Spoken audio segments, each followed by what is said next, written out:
Assalamu alaikum. I hope you all are fine. This is Shumaila Iqbal from SLS Montessori and High School.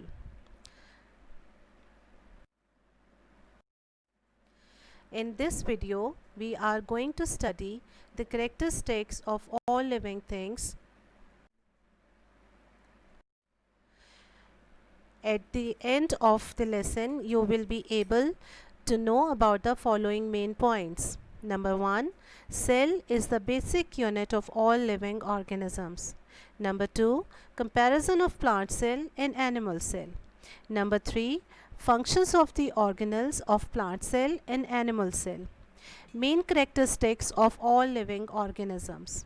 And number 5, all living organisms depend on each other. Keywords of this lesson are cell membrane, vacuole, chloroplast, cytoplasm, nucleus, chlorophyll, photosynthesis, and locomotion. Cell is the basic unit of all living things. Like a brick, that is the key element for making a wall.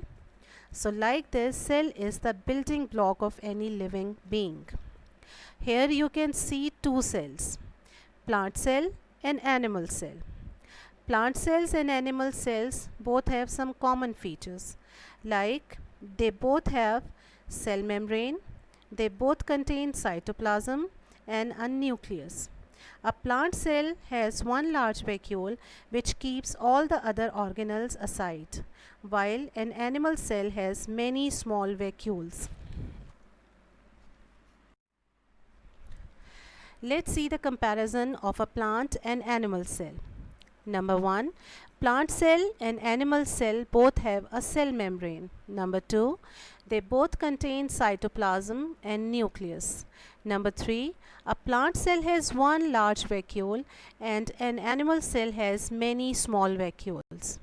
Number 4, plant cells also contain cell wall and chloroplast, which are absent in animal cell.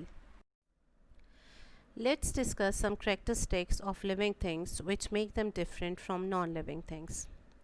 All living things need food. Food is the basic necessity of a living organism because food provides energy to perform their life processes. Animals eat plants and other animals to obtain energy. Plants prepare their food themselves through a process called photosynthesis. For this, they need sunlight, water, and carbon dioxide. Living things respire. Humans and animals consume oxygen to break down their food to obtain energy and release carbon dioxide, whereas plants consume carbon dioxide and release oxygen as a waste product during the process of photosynthesis. Living things can move by themselves. Most animals move about in search of food, water, shelter, and to avoid danger. This movement is called locomotion. Plants also move, but in a different way.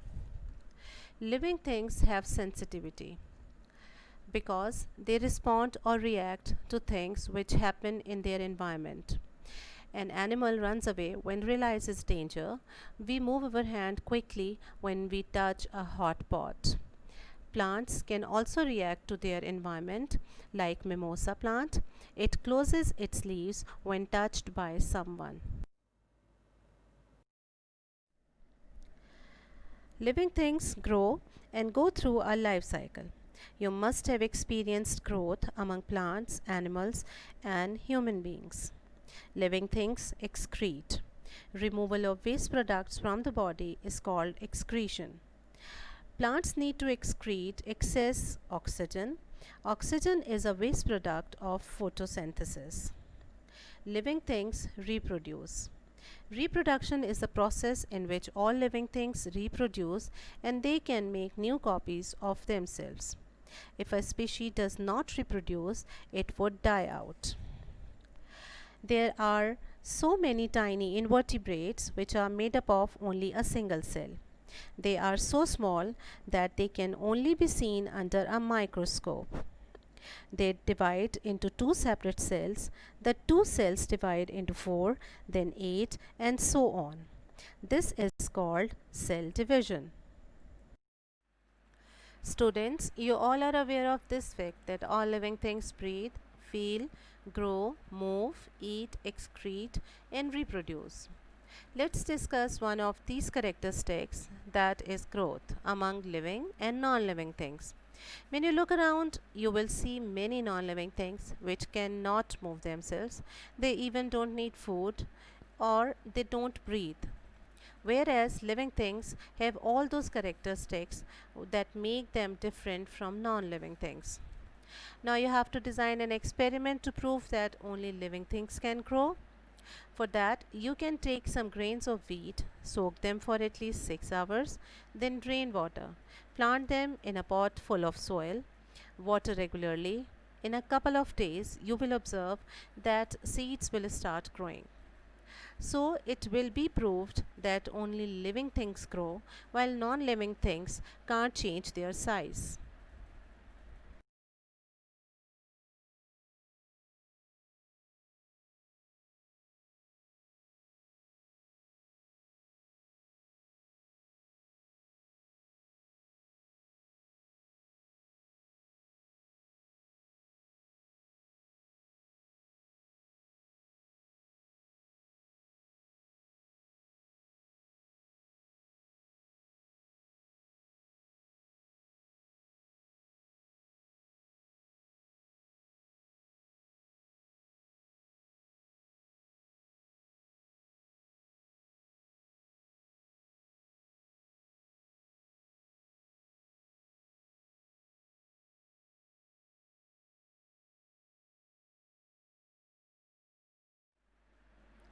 Students, you know that we depend on each other.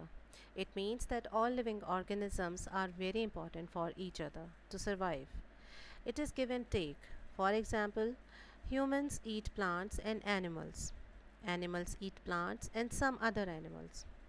Plants need animal manure that provides nutrients to the soil and the soil becomes fertile for the growth of the plants. So, never forget that we depend on each other. Students, it's time to check your concept. Unscramble these words and place them in the correct spaces below. 4 words are given and their letters are jumbled up. You have to find the correct word and then you will fill in the blanks. Fill in the blank number 1. Living things dash on each other. Yes, living things depend on each other. Number 2. Plants provide humans and animals with dash and dash. You're right. Plants provide humans and animals with oxygen and food. Number 3. Plants need dash to make food. Yes, you are right. Plants need carbon dioxide to make food.